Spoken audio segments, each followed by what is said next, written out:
This is To Wit, a podcast for women in tech doing life.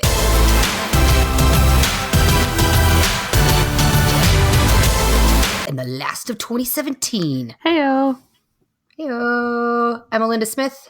I'm Christy Guzman. Which you all should know by now, but we just do this. This is what we do now. We just say these things. Happy almost end of the year. Well, happy almost end of the year to you too. So I keep seeing all these memes and all these sunglasses or where they're like, fuck 2017 and 2017 can go to hell. Do you feel like that? I have a meme that says, who do you want to kiss on New Year's Eve? And then it says, I'm ready to kiss 2017 goodbye. Although it is interesting because, I'm pretty much thinking about this strictly personally, right? Like, well, sure. On one hand, politics and stuff, like, I get it. People think the world is ending. But, like, you know what? People probably thought that when Obama got elected, too. Like, everyone's going to be fine. It just depends on where you sit, for sure. I mean, it'll be okay. So, but, like, even negative things, I feel like, happen for a reason. Or they have for me, at least. So, am I in a much different place than I was at this time last year? Yup. But, that's not necessarily a good thing or a bad thing. Yeah, I agree. I don't know. I guess I feel like unless it was really, really shitty, I feel like you said, like you learned something from it and I don't know, maybe not roll out super negative. I mean, I guess too, like we can have an arbitrary date of any kind that we want. Anytime we want to start something, we can start it. We don't have to wait for the new year. Well, remember, we operate on a fiscal year anyway, so. A custom fiscal year? Yeah. Right. Once you turn that shit on, though. Once you turn it on. There's no going back. What else was I looking at that was, lightning knowledge. Yeah, that's right. Once you're converted. Why can't I just turn it on? Should I be freaked out? No, you can't. You got to read those considerations. Oh, yeah. So have you been holiday festive? Yes. So my mom and grandma are heading here from the airport right now. And we're having a little holiday cocktail party tomorrow. And all because I found this really cute, of course, 50s throwback dress online. And I was like, that's so cute. I should wear it for the holidays. And I'm like, I'm not going to get dressed up on Christmas no, I'm not doing that. That's dumb. But then I thought, ooh, what if we have a cocktail party? So I based this whole party that I've invited people over. I went and spent like $400 on booze because I'm making fancy drinks because of a fucking dress, which I love. It's beautiful. I'll post pictures, but I am making old fashions, paper planes, which is a bourbon, Aperol, Amaro Nonino lemon drink. I don't even know what some of those boozes are. I mean, I know what's in it. But Amaro Nonino was like a $40 bottle, so that better be real yummy. Old fashions, Manhattans, and then some bubbly. So invited mom's friends over and some family, and just cute little fancy Christmas party, so I can wear my dress. That's super fun. I have a friend who this was the 10th annual, but I've only gone for 2 years. Her last name includes the word fig, and she goes by Fig, and so she has Figtini. And her parents come, and her dad is the bartender, and he makes martinis. So they have a menu on the wall, and they have like 8 of them that you can choose. Or downstairs, you can just have little straight up little shots, and it's super fun. So I had a fun martini glass, which makes it. It was so cool. Oh my God, yeah. It was this peacock martini glass that was reflective on the inside. So when you put the cherry in my lemon drop, it reflected in the glass. It was really pretty. I'm a big fan of glassware making the beverage. 100% too, and it was tasty. Appletinis will always remind me of Scrubs because JD loved Appletinis and Scrubs. And then I went tailgating the next day too. I feel like it was like a champion drinking weekend. It was a good time. It's December. It's what you do, right? Apparently. I think you're 100% supposed to. Eat, drink, and be merry. And be merry. For our last episode of the year, and I can't believe I didn't say this already, episode 30. What? Yeah.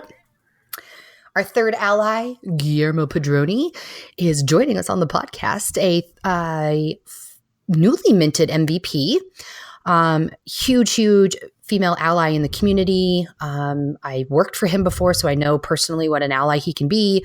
Orange County user group lead.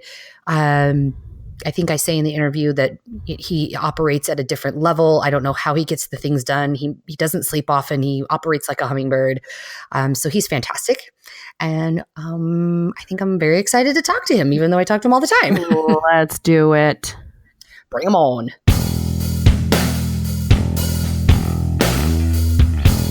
Guillermo Pedroni, welcome to the show. Technical difficulties, but we made it finally. Hello. This is the most interesting threesome because I feel like you all have known each other for a super duper long time, but I've only known Guillermo for like a year. And you know how you get in your mind that like people didn't exist before you knew them? You know, like you can't think of your grandparents as children. Like in my mind, I'm like, no, Guillermo is my friend that I made a year ago. Because he wonderfully, proactively told me that I should submit to speak at Force Academy LA.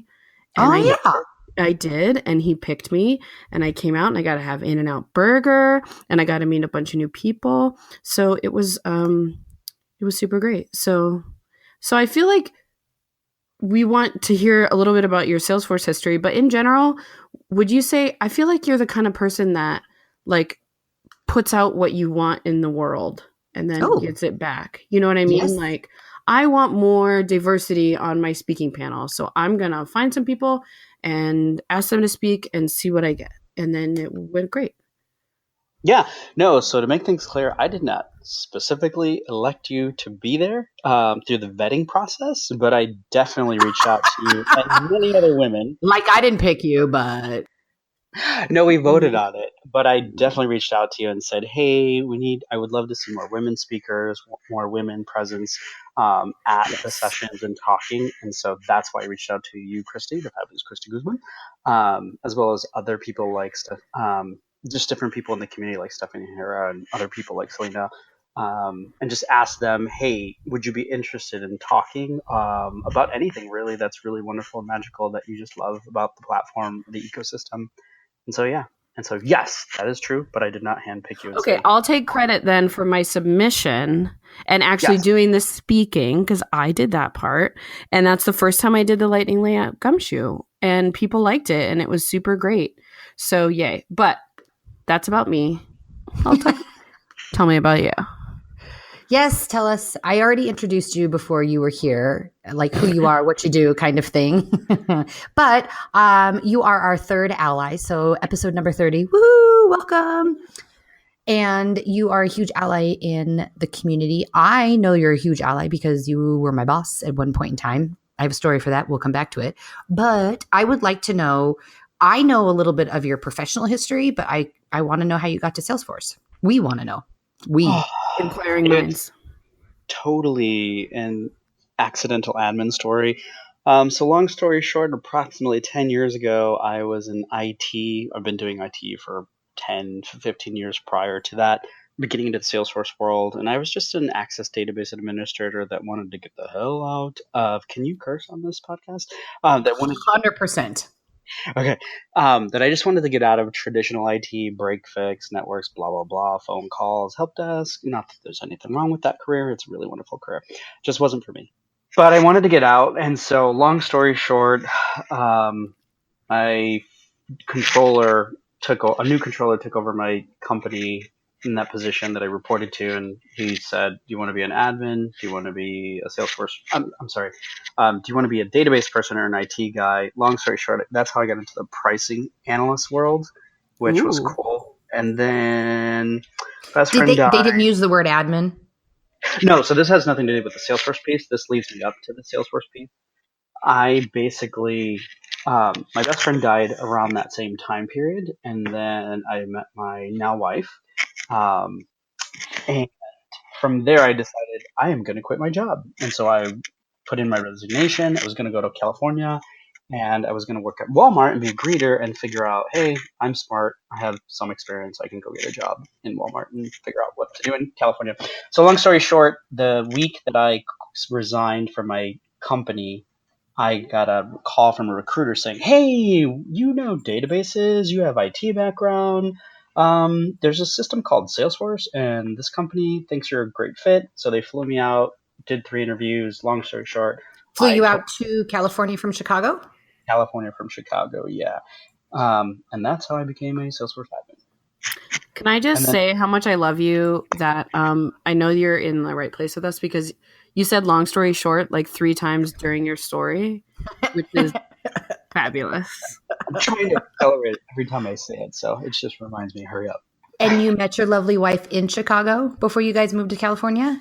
Yeah, so I met my wife at a funeral in Chicago. Best place to pick up wounded souls. I mean, it's been said. I just watched Brooklyn Nine-Nine, and he was like, it's a hot spot. I mean, we've obviously known this since Wedding Crashers. This is true. To be clear, she took advantage of me, and I was the wounded soul, and then I just followed. Mm-hmm. Whatever, I know your wife. So then you're like, all right, I guess I'll do this adminning thing. And then did you both move, or did she live there, or how did you decide that you guys were both going to live in California? So she lived in the Inland Empire, which is like a big Star Wars area which is the desert of California. Not really, but it is in the desert. It's about an hour and a half from Orange County, an hour and a half from Los Angeles, an hour and a half from San Diego. It's very up there. And then I decided I'm just going to move to California and take a risk. But, people die young, and sometimes you just got to go for something and, see what happens and see if it sticks, just like being an admin. So yeah, I got the job as an admin, started taking back then, I don't think it was, maybe it was still called 201, but then it was like 235 or 231 or 230 something, the advanced admin, all within the first year. And that's how I became an admin. And started really, like, within the first 6 months, I just needed to know what in the world this thing could do, because I was in charge of it, sole admin, and I needed to join a user group. So that's when I got into the user group role. I'm intrigued, actually, coming from at least tech-related things. Like, do you think it's easier for someone that has a database background to get started with Salesforce versus the accidental admin that had, like, completely no tech-related background? Aside from being a exennial?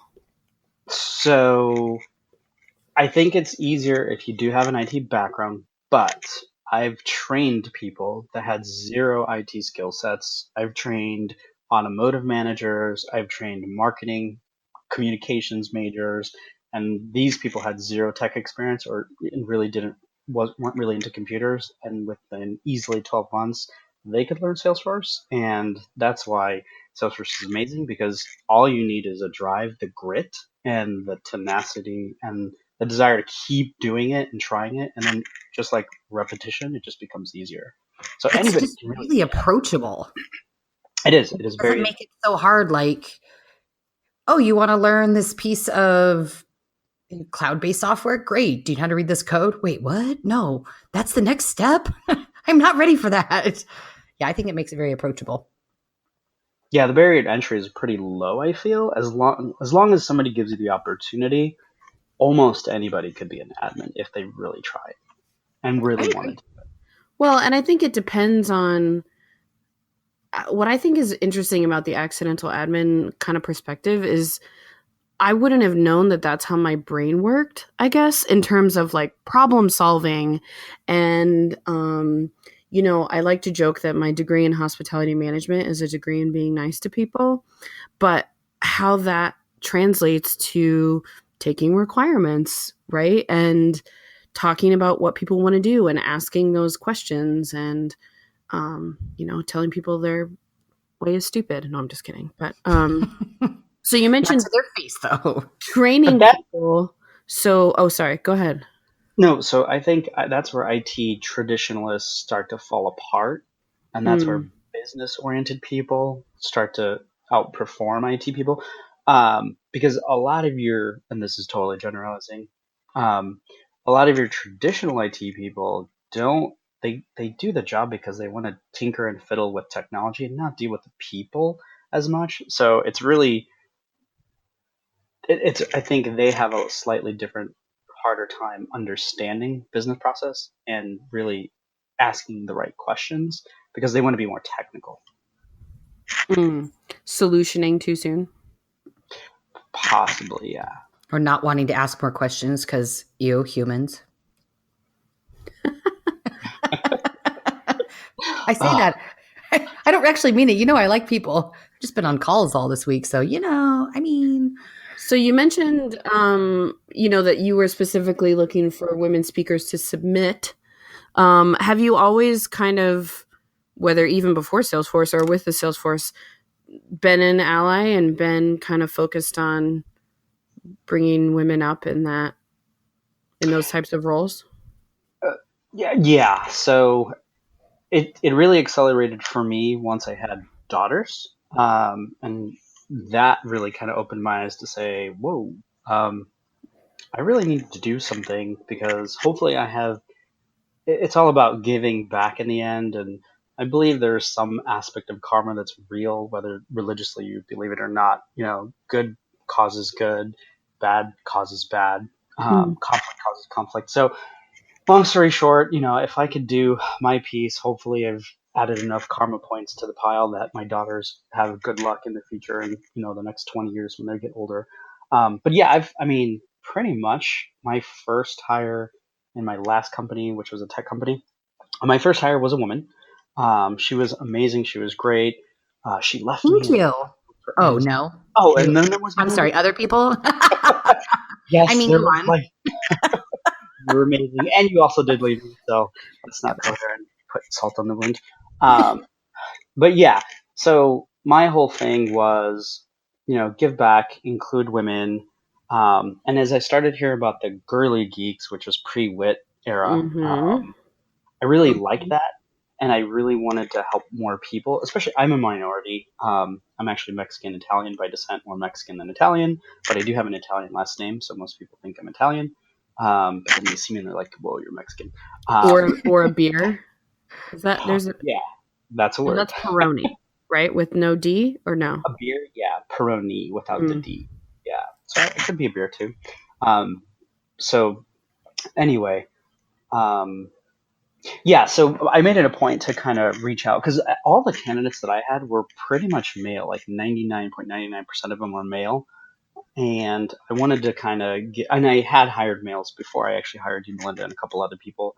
Um, my first hire in the last 6 years at my last tech job was a female, and then after that it was a male, and then I decided, you know what, this whole wit thing, girly gate thing is a thing. I had already taken over the user group leadership down in Orange County, so I Mm-hmm. really wanted to help. So long story short, I started hiring and actively holding my job openings more to allow more women. I actually reached out to people like Stephanie Herrera years ago, Oh, yeah. I and remember you told asked me them that. for a job if they'd want to move to California or relocate them because I just wasn't getting anybody. I would wait 6 months to have a position filled, and I really needed to fill the position. And I had a lot of okay candidates, but they didn't have the personality or some of the experience that I was looking for. And it was like fishing with a bomb for the males, and for the females, I literally had to make phone calls and ask, "Do you know any really intelligent women who have good experience, who are open to jobs?" And there's just not a lot of you guys out there. Like you're a diamond in the rough. You really are. Well, it's really interesting too because in just being back in the job market, I asked some questions and got some great answers about flexibility to work from home if I need to and things like that. And he was like, "I got to be competitive," and it was interesting to be like, "Oh, people are competing for me," instead of like that feeling of being one candidate in the barrel of fish. But I think it's so wonderful to have that proactive mentality, just like you said, to seek out different viewpoints and not to just take what you is easy to find if it's not the right fit. Well, and the roles that he was putting out there for, we had a female IT lead. It wasn't very, very inspiring. When I met her, she was one of the reasons I wanted to work there too. She kind of sealed the deal because she was like cotton candy and badassery. She was just like this like little fireball that was so girly, but just such a badass too. So you would think that she would be a little bit more interested, but I guess she just she kind of nothinged it. I think that she's been ahead of IT for so long that it kind of didn't register to her. Maybe hard to see the forest between the trees kind of thing. But when I started working with Guillermo, I was one of, I think there's 5 of us, and I was the only girl, and it was a new, bigger role with all these big brains. Guillermo with his huge database background, and Brad that is, writes code and is smart, and Michael had been in the Salesforce world, came from Salesforce actually, and then me. So I literally was like on personality restriction for the first like month or two because I just didn't want to be too like blah, blah, blah myself, because then I didn't want it to come off as maybe airheadish or not knowing what I was doing to contribute to the team. And then I ended up being such close friends with everyone. And by the time I left, Guillermo was, I think, the only guy. I mean, Brad was still working, but remote, and it was all a team of females. So it was just, it was a beautiful transition in like 2 years of someone that's probably eating lunch in their car like a big nerd to someone that was like, oh yeah, we can talk about your guy thing, I guess. I mean, we're mostly girls, but sure, yeah, dude things. But 14. Yeah, right. So I mean, it was just he's a huge ally. So No. that's true. So you or may not know the story. You probably do, because I don't feel like I keep a lot of secrets about myself, because I just don't. So when I moved to California, I was working at a party. Sorry. At a party. I went to a user group in Orange County. I lived in Long Beach, so it probably would have made more sense to go to LA, but I just moved there, so I didn't know anything. So I went to the Orange County user group. I was still working remote for the Denver-based company. And there was this guy that was like talking at the front and talking fast and like full of personality and had crazy socks on. And I was like, oh, that dude, I want that guy to be my new mentor. I'm going to talk to him after the user group meeting. And then he finished what he was saying and then left. And I was like, yeah, damn it. I wanted to talk to that guy and thought nothing of it. And then, too bad there's no way to find him on the mutiny. Hey, I was new. Wasn't even like a girly geek leader at this point. The community was, I probably had never logged on. Not true, because I've been to user groups. Now you have 18 logins for it. Just kidding. Go ahead. So when I start looking for a new role, because I was kind of outgrew the role I was in, and California is crazy expensive. I think it was Hire on Demand. Is that who you use? Yeah. Was it Hire on Demand? So she's like, hey, would you be interested in a role? It's, really far south. And I was like, I don't know. I mean, like, that drive sounds intense, but if it's a good opportunity, shoot, why not? So I drive all the way down, an hour and a half one way. And someone didn't get it on their calendar appropriately. And I had to come back for another meeting. Yeah, I'm looking at you, Guillermo. You forgot or someone forgot, but either way I came and you had no time on your calendar, which was fine because I was so sick. I had like such a terrible head cold. And I was like, oh, that's totally fine. I get it. It's no big deal. And he was like, I'm so sorry. But anyway, so I actually didn't get to meet him until the second time I came in. And I'm like, that's the guy. That's the guy. I was like, that guy should be my mentor. He's smart. It's you. And then you're like, okay, hi. And I was like, don't tell him that story. It will freak him out. I saw you at a user group meeting and thought you should be my mentor. With it's big a small eyeballs. World after all. Yeah, right. So I don't know if I ever told you that story, but I knew you before I knew you. Yeah, no, you actually did tell me that, and I guess it's Christy's Creeper. Like, you threw it out there and you got it. What a creeper! Well, so what was your first impression of Melinda? Ooh. I mean, you can be honest. I don't work for you. We actually met in Santa Ana at one of the bigger implementations of Salesforce. They're like a big like mortgage funder company. I forgot what they're called. First American National, I think, is what they were. Oh. Really nice facility and everything. And that was one of our biggest turnouts that we had. It was actually really a nice place. But no, you spoke great. You were articulate. You got to the point. I was really trying to get out of there. And so, because I had more meetings that I had to attend to. That's right. I did speak up and invite people to the girly geeks, didn't I? Yes. That's And right. you I forgot. were just coming into the area and you really wanted to like spread your wings and really, I think you even mentioned you were looking for a job, but then I had to out pretty fast. But no, yeah, once we started working together, you're great. I mean, you're a great analyst. You understand administration stuff. I mean, you're a fabulous to work with. Now let's talk about the bad. Let's talk about training documentation. Guillermo Pedroni. this I'm just not going to swear because my 5-year-old is still in the room. People aren't going to come back if you yell at them when they come on the podcast. No, he was. It is like the perfect storm. Like he would hammer home the way to properly create training documentation. And I think I even remember telling him one time, I am very frustrated with you right now. Yeah. Like, use your words in a PC environment, but I am amazing at creating training documentations now. But he was like, it's perfection. Like actions are italicized and fields are bolded and you indent. And it was relentless because I was very much like shoot from the hip, like, well, whatever, we'll figure it out. Just put this out there. And he's like, no, you need to be consistent. You have to have consistent spacing and consistent screenshots. And it was super frustrating, but literally has made me a better person. I think that's the definition of a good boss. I'm just throwing it out there. I was a mentor. Yeah, I did something It's a good mentor. I'm just putting it out there. And I feel like you really just dove in with all your both feet and your whole body. I guess this is a weird analogy to the fact that your wife does Salesforce now and she did not at the time, right? So how did that happen?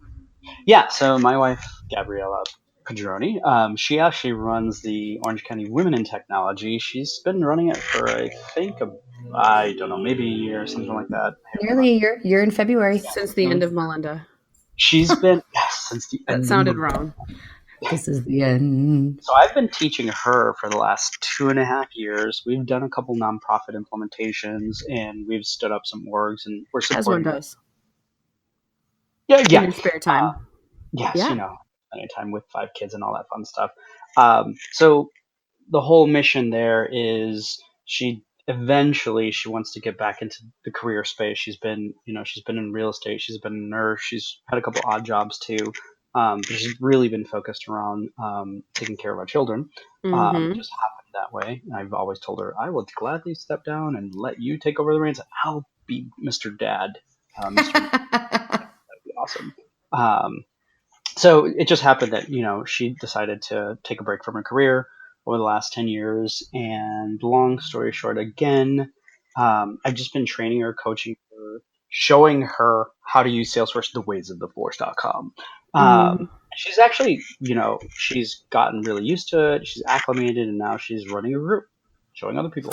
Yeah, it's interesting because, kind of ad hoc showing somebody, here's this thing without being in it all the time, I think is even more of a, I don't want to say harder, but it's definitely a different kind of struggle because you're not in it all the time and you're not like kind of forced to learn.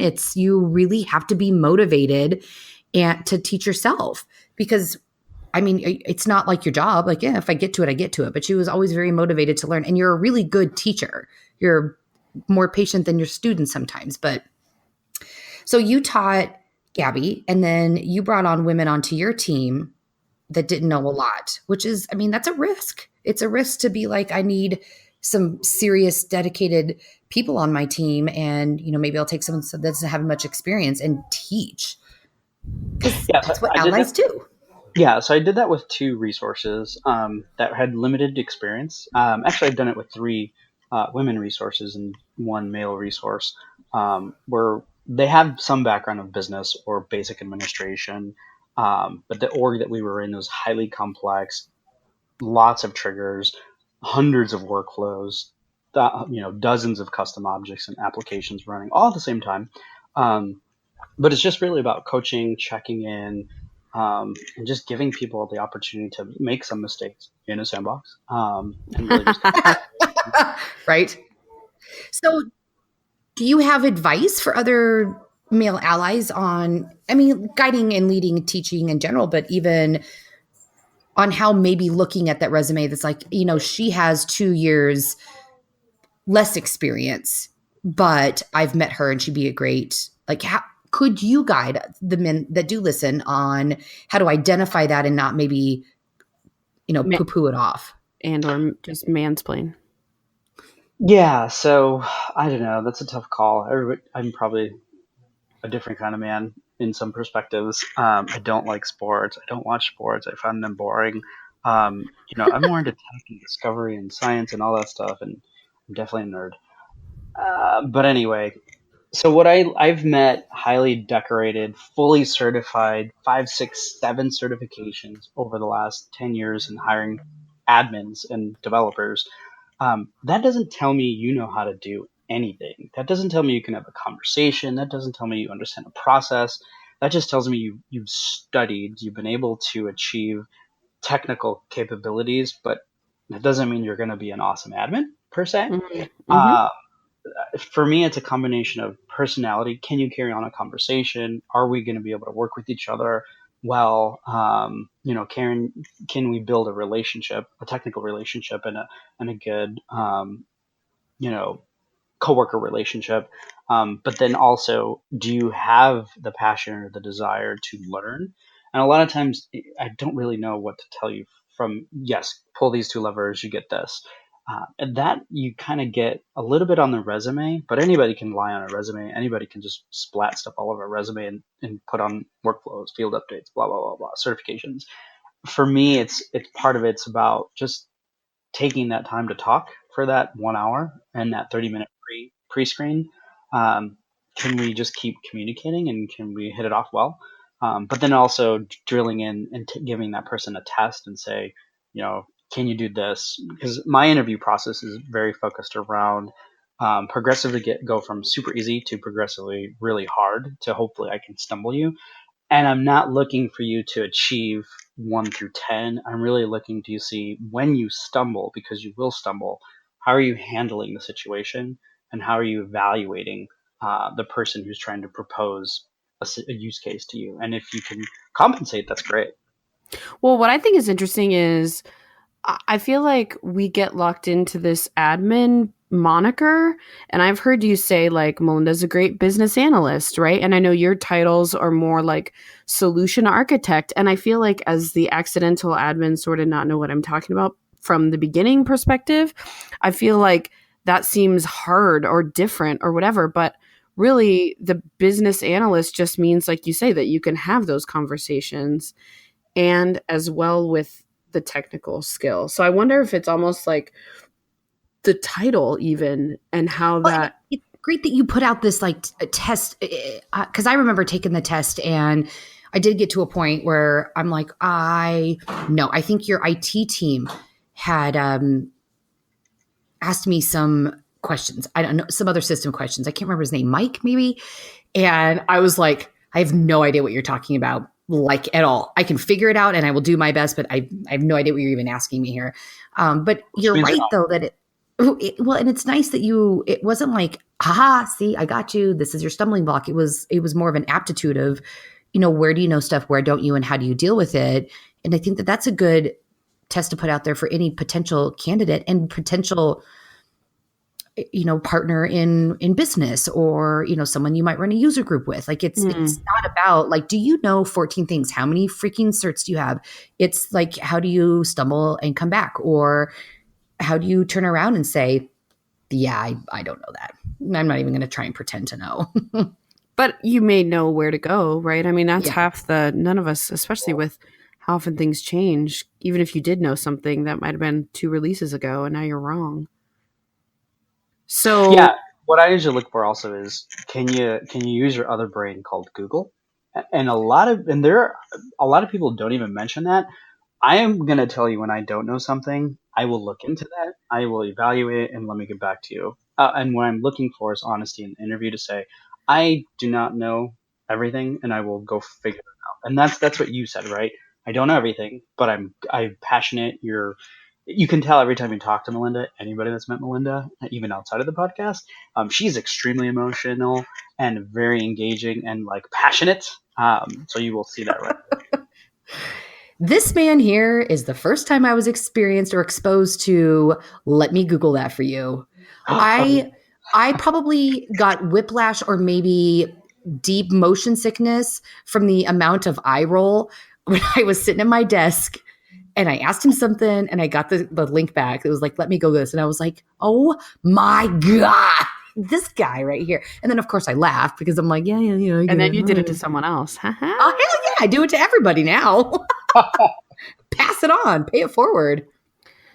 I like it. So you used to work together, but now neither of you are in that place. So what are you up to now? Yep. Senor. Somewhere new. Tell us about your newbie. Yeah, so these days I've decided to leave the company that should not be named, and I started my own consulting firm. I'm a small shop right now, two sysadmins and a developer offshore, and so I'm working on small business and medium-sized clients, doing implementations, reboots, health checks, helping people understand processes and things like that. And I've actually been doing that for many, many years, but I just incorporated late last year. Right towards the end of the year, I decided, let's make it a real thing and make the side hustle more. Jump in. Let's do it. Let's do it. And it's been a great time. I came from consulting prior to my last tech company, so it's the thing I like about consulting is, I'm pretty sure, Melinda, is the diversity, the problem solving, the people, and the clients. There's a lot. You can learn so much really fast. Yeah, it's good. The consulting world is good, and I'm very happy for you. I'm glad that you're forging your own path. And then you can move to Colorado if you guys all want to. Yeah. I mean, I know that's so subtle. I'm saying, like, I know half of your family wants to, and I'm including the girls because I'm just they can be swayed with candy, and I am not too proud to bribe. But yeah, the consultant world is, I think, as we all know, and Krisit, you've been exposed to it, and you've dealt with internal clients. There's beauty to it, and it's hard, but it makes you learn really fast. Like, it's that whole baptism by fire. Like, you're going to learn, or you're going to reach out to 75 people and do the clickety click over here, where you're like, yeah, I totally know how to do that. One moment, please. Clickety click. Yeah, when I was looking for roles, one of them that I was offered, fortunately, in a wonderful place to be, was consulting. And in talking to some people about it, it was like, well, on one hand, you work with clients that you don't like, that suck, right? But then on the other hand, it's usually a fixed engagement, right? So there's a light at the end of the tunnel, and it's not your boss that sucks, right? So it's interesting just how that's almost its own skill set too, right? Of that diversity. It didn't end up being as appealing to me just from like an ADD perspective of switching gears. But I love that I'm visually doing that. Like, anyone listening is going to see me switching gears. But I tell a lot of people, it is definitely a double-edged sword. Whenever people are in a world of being the sole admin or working for one company for a multitude of years, and then they're like, Guillermo, what should I do next? Should I go into consulting? Should I go as another admin? Like, should I get more certifications? If you can take the risk, because consulting is definitely a certain kind of mindset, and you're going to cut your teeth intensively, rapidly across. I mean, I think I did in 1 year 25 projects for that many clients. I was taking 4 to 5 at a time. So it was That's intense. No stress. Yeah, it was great. I loved it. But I was that kid in college, in high school, that waited till the last minute to do everything, including my final exams and my reports. I think I was up to like 5 in the morning doing my business and law final. And I still got a B+ in it. Thank you very much. See, that's the problem. It reinforces bad behavior. Yeah. Welcome to the podcast. This is how Krisit and I operate. I was like, oh, God. But you're right. It reinforces bad behavior when you do well. Well, it works for some people and not in others. But going back to the story, I tell a lot of people, look, if you want to get into consulting, the good thing about consulting is the amount of projects and the possibilities that you're going to get in a single sprint, 1 year or 2 years at a consulting firm will probably be equal to 3 to 5 years where you're a sole admin that's doing one or two things. Totally agreed. And that really makes your resume look great. So if you can take advantage of an opportunity for at least a year at a consulting firm, you will probably come out bigger, better, stronger. I do feel like there's some level of like brass balls to this though. Like, you're like, yep, I got all the time in the world. I know how to do your project and it's going to be great. And you're doing like 5 fucking projects while you're working it as a side hustle. Like, there's a certain amount of, I can, like you say, I can do that. Badassery. Yeah. Right. Yeah. That's just total like badassery. that, which I feel like is almost like the opposite of imposter syndrome, right? It's like I can do that. And it's been interesting, even starting in a new role, of realizing like situations where page layout changes can be exciting to people who don't know how to do page layout changes. You know what I mean? Like, Totally, yeah. like just the idea of just certain things, if people don't know, can be exciting. So that's been a good reinforcement of like, yes, I do know things, right? But I don't have that swagger innately. So I totally agree. Teaching people the ways of the force.com It's is getting really. retired, you can't say that anymore. It's the Lightning platform. Oh, geez. I still like that one. Force.com, Dev401, just retire me. RIP. Sorry, I totally interrupted you. That was rude. Continue. No, it was okay. What I think I was saying was, as a consultant, seeing new people that haven't either they've had a bad experience with consultants in the past, or they're just not used to people giving strategy and being like, oh, you're not just going to make me do it one way. You actually want my opinion and you can show me how to do this. And ta-da, their eyes open. That's cool when you get a client like that. And especially if you can just be a consultant and give variations and variety and let the client pick. Ultimately, the best of, out of two good choices, here's what you can do. Tell me more. That again, that's a lot. You can learn a lot really fast in the consulting world. And seeing the people get excited is really cool. And then you get a bad client, and they're like, "Oh, why am I here?" So I mentioned that you just put things out in the world and go after them. So what's your 2018 look like? What's ahead for the Pedroni clan? So I am officially joining Pep Up Tech, which is a wonderful women and minority focused kids and high school and university level people, teaching them Salesforce and technology, not just Salesforce, but that's one of the founding people, founders like Stephanie Herrera and Selena Gomez, and others. Nope. Suarez. No, Suarez. Sorry, what did I say? Selena Suarez. Sorry, Selena. And Steph and Shauna Hughes. They're the main founders, and so we're looking to expand Pep Up Tech into Southern California and West Coast.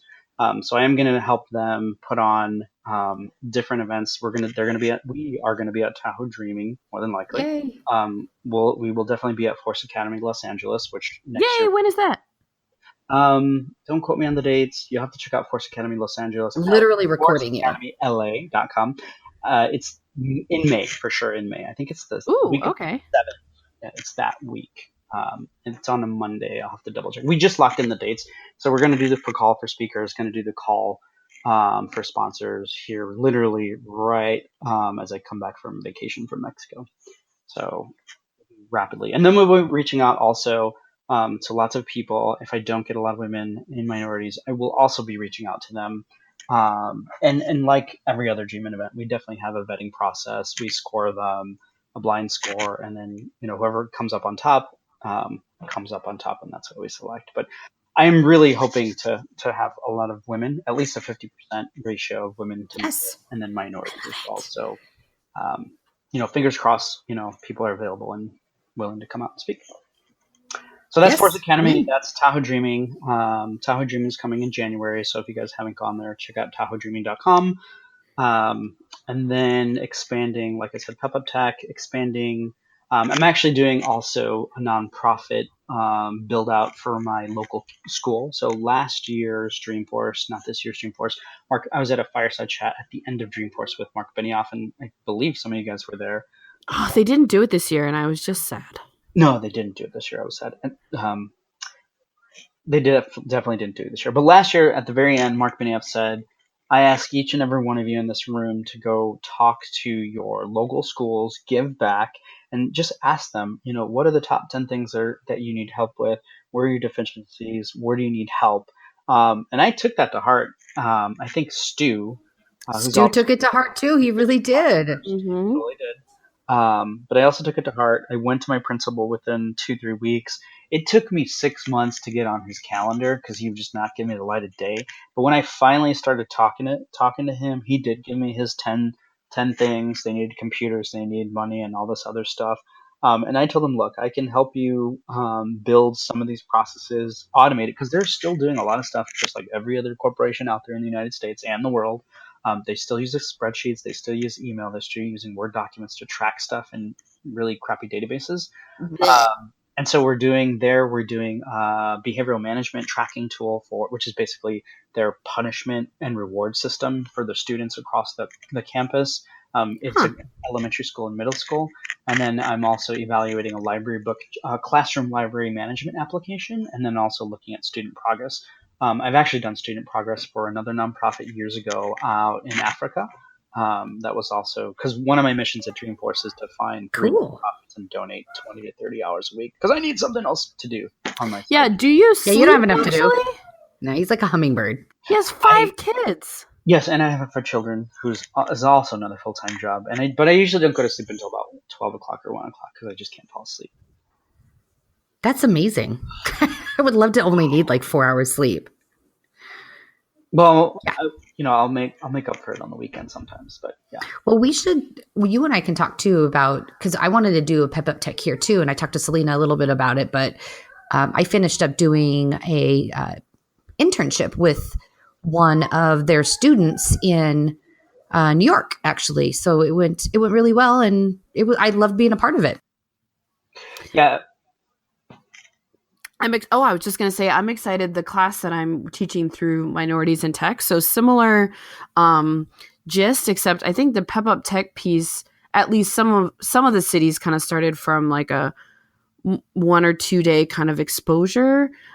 This class has been going on for like 10 weeks off and on with the gap for Dreamforce and stuff. So I've got 4 adults that are getting certified, hopefully, knock on wood. And then there was a simultaneous class through the school system here. So hopefully we can get some seniors and just graduated students certified too. So it is really interesting, kind of what we were talking about with the skills of who can be successful at it.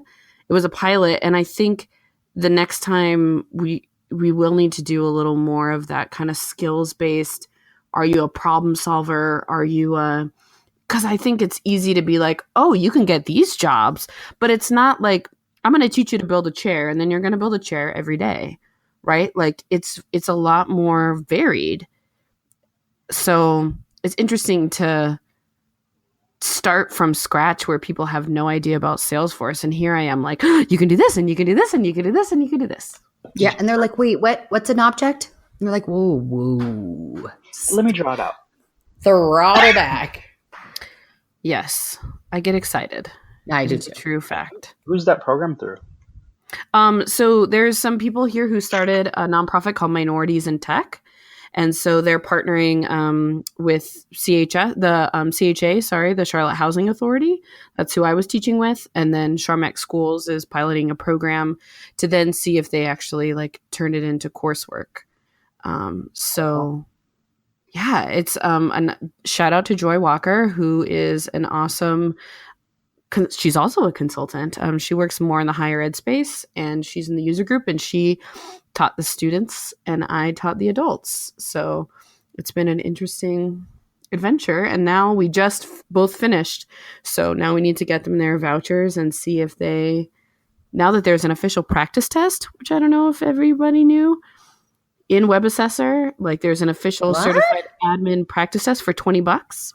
Interesting. Because so much of the stuff online, you don't know if it's up to date. You don't know if the answers are even right. It's like, I mean, there are some good resources, but this is $20. And it's just like the test where the question format is the same. And then it gives you the feedback, just like the tests do now, of the categories you need to study more for. So we just added that as they're going to pay for them to take the $20 test, and they have to pass that before they get the voucher for the full test. So yeah. That's cool. And setting them up for success. I like that though, like the practice before. And with Trailhead, it's been really great. There's a whole certification trail mix I learned.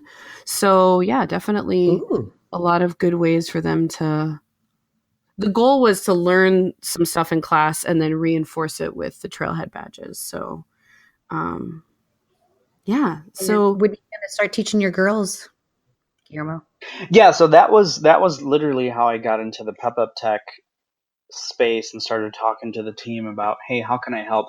My original mission after Mark Benioff said, hey, help your school, I started thinking, why don't I just teach my daughter's Salesforce? I mean, my youngest daughter, I do have a 17-year-old and she's been learning Salesforce. She's doing really good. She just doesn't understand, why am I doing this? I can do it, but I just don't understand right. why I'm doing any of it. Again, going back to just don't understand the process and business. So that's coachable. But she knows how to build workflows. She can do process builder. She can build custom apps and objects. And then I haven't started with my 9-year-old yet. I'm just kind of waiting a little bit, but she could probably get into it now. And then I have my 6-year-old who really just wants to watch TV and play with toys. So I'm probably not going to. That sounds awesome. Yeah. All right. I'm like, so do I. I was like, neat pizza rolls. That sounds amazing. But what I did pitch in that interview with the principal of my elementary school is I want to bring either a summer camp or a 1-week program where literally I will teach, if they're going to be third, fourth, fifth graders or sixth, seventh, eighth graders, we'll teach, if they're younger, we'll teach through play. We'll use crayons. We'll use big white papers. We'll have people act stuff out. We'll have scribes, the business analyst, write stuff out. And if you don't write it down, then the actors can't act it. So basically it's teaching children to document a process, go through a flow, and then they can't do anything, just like UAT documentation and testing. The actors won't be able to act it out. And then once we can act out a whole scenario of building a lemonade stand or building apple pies, which is the premise of what the school is already doing. They build apple pie. They have an apple pie program where they source the ingredients, they buy the ingredients, they have inventory, and then they package it, and then they bake it, and then they sell it. Now I'm just taking. That's so cool. Yeah, it is really, really cool. That's really I was cool. impressed. I just want to take it to a technical level and have them formalize it and then digitize it by building the dashboards, tracking the customers, understanding how much revenue they're making and what their cost analysis and what their ROI is. And that's probably going to take me a year just to build that whole concept out. But then when I started going down that path and when I heard about what Pep Up Tech was doing, I figured, you know what? I will do this in a little bubble, and then it'll probably live for several years. But I want to give back to the world because at the end of the day, we're all going to turn into dust, and who knows what happens after that. But I want to leave a little bit of a legacy, or as many little legacies as I can. So I figured, hey, if I can catapult this with Pep Up Tech, it makes more sense to do that, and make one idea greater with synergistic energies. Ooh, synergy. Look at you. There's a dollar word. I like it. I like that. I like the whole like younger, and then because Pep Up Tech is mostly like college age, so it's I mean, kids are just they're sponges, and as we've said before, and they just pick up technology just so much faster, very second nature to them. Well, and even I was encouraging for the adults or for, people studying for certifications, if you do need that business side of why am I doing this, thinking about your job or like an imaginary job, I guess, if you don't have a job yet, but at 17, right? Think about how would you build Salesforce for your job, right? Even if you're a cashier at, Walmart, like you said, a greeter at Walmart, right? Like, think about the person when you're facing a question about role hierarchies, think about your boss and the guy that sits in the office next to him, right? Or, we were learning about dependent pick lists. And I was like, it was about make and model of a car. And I was like, in the answers, think about your car and replace the make and the model. And when you read it, that the Civic controls the Honda, that doesn't make sense, so you can rationalize things out. And that to me is how you succeed at those tests, is remembering, I tried to build that formula and I had this problem. Or when I built that report, I was able to summarize it because I changed the report type or whatever it might be. That even if you have to imagine those scenarios and don't have the business experience for them, I think kind of having those examples to show that you've thought through helps you in those conversations and tests too. That's exactly how I train people. So like I said, I've trained was just talking to my kid. He's now 19. My second oldest son. He's in real estate these days, doing broker and selling homes, stuff like that. So literally, when I talk to different people, I don't understand Salesforce, or I don't understand how to build stuff in Salesforce. I can start to do this, or I understand conceptually what you're doing something on spreadsheets, but it's in Salesforce. I usually break it down. I ask them, okay, I'm not going to talk to you in technical terms. I'm going to talk to you in your terms. What do you do for a living? If you're a cashier, Mm-hmm. I take money, I put it in a box, I have items, I scan them. You break it down into their terms. Like I was teaching an automotive manager how you greet somebody when they walk in the door. What do you want to know? You want to know their first name, so you can say, "Hi, Christy, how are you? Welcome to the store. What are you interested?" You start to ask them questions, but if you can remember every time they come into the store, what their favorite whatever is, what their car is, what their preferences are. That's just data that you can put in Salesforce, and you start to translate it. And that's just like being a consultant, right? You just need to understand their perspective, their process, and make things in personal terms. Then you are a better analyst, you're a better admin, you're a better consultant, you're a better teacher, a better mentor. You just always have better to. listener. How do I relate? Yeah. A better human. It's a better human. Yet, being a better and a good human is also coupled with being a screw up sometimes. Here's the thing. Christy and I always try and perfect these beautiful segues, and then we both are like, oh my God, look at my segue. So it's never really actually nice.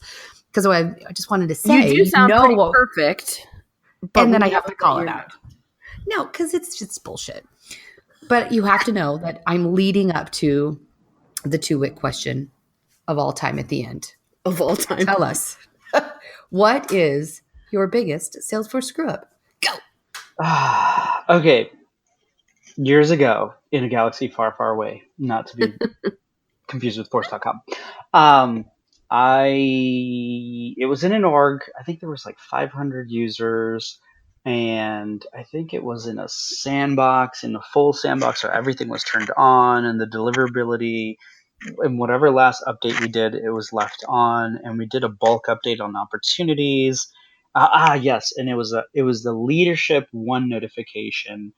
And we did a bulk update. I don't know if it was the one notification or the lost notification. We did this mass update that reevaluated the stupid workflow email notification.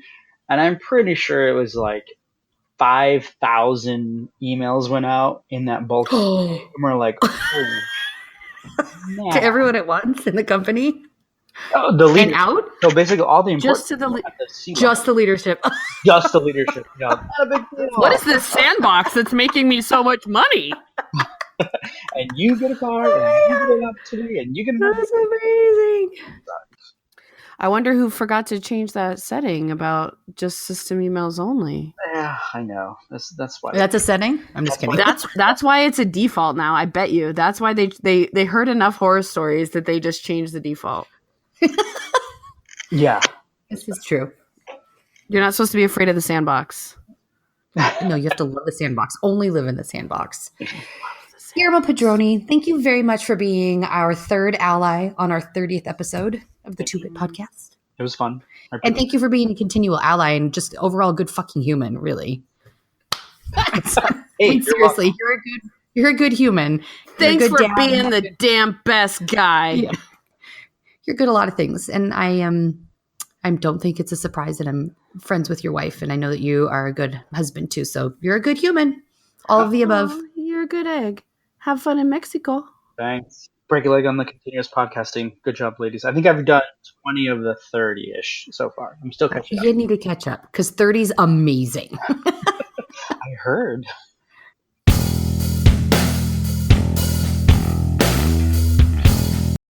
The thing I love hearing from Guillermo is not even that he's, selecting women speakers, right? Or only hiring women. He's just being thoughtful enough to ensure that they're in consideration, right? So again, he's not just selecting my session because he likes me or he wants more women. Like, he wanted to encourage more women contributions and more women employees at your company, and then support them and move on, but not so. Yeah. I think that's the tough thing when people are like, why do you need women in tech? And like, well, it's like, I'm not saying hire a woman over a man just because, but like just making sure that you're not looking at a list of white dudes that are cis, Yeah, for sure. you know? And so, or the opportunity to raise them up and teach them if they're just like missing maybe that one nugget, like instead of just chucking it. right.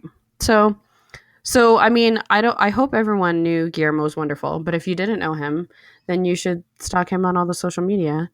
And I have no Yeah, and idea. he is he's not shy in that sense, but he's Got other things to do besides. yeah, he's not always very good at putting himself out there social media wise, and I think it's because it feels, I mean, I'm speculating here. I think it feels braggadocious to him, and he's just not like that. So stalk him and make him brag about himself because he's amazing. Well, and Force Academy LA was a great event last year, so I don't know if I'll be able to make it back to the West Coast, but you know I want to because there's In-N-Out Burger Oh yes, and people I like. So yeah. So clearly we can talk to Guillermo for a long time. So if you've stuck with us this long, you know that it's super fave time. So what do you got there, Smitharoo? So I am a big fan of people bringing me food, but food I want, not like pizza. Though I do like pizza. So I was using Postmates and it was like, meh, blah, blah. So I discovered DoorDash, which is a better app, a better UI, a better experience, and more restaurants. So now, like, I need more reason for people to bring me food. I just don't ever have to leave. It's been 20 something degrees the last few days here. So I'm not a fan of going anywhere, but I don't want, you know, the typical stuff that you can get delivered from the restaurant. So I'm really liking it. They make it really easy. They make it easy to tip in the beginning.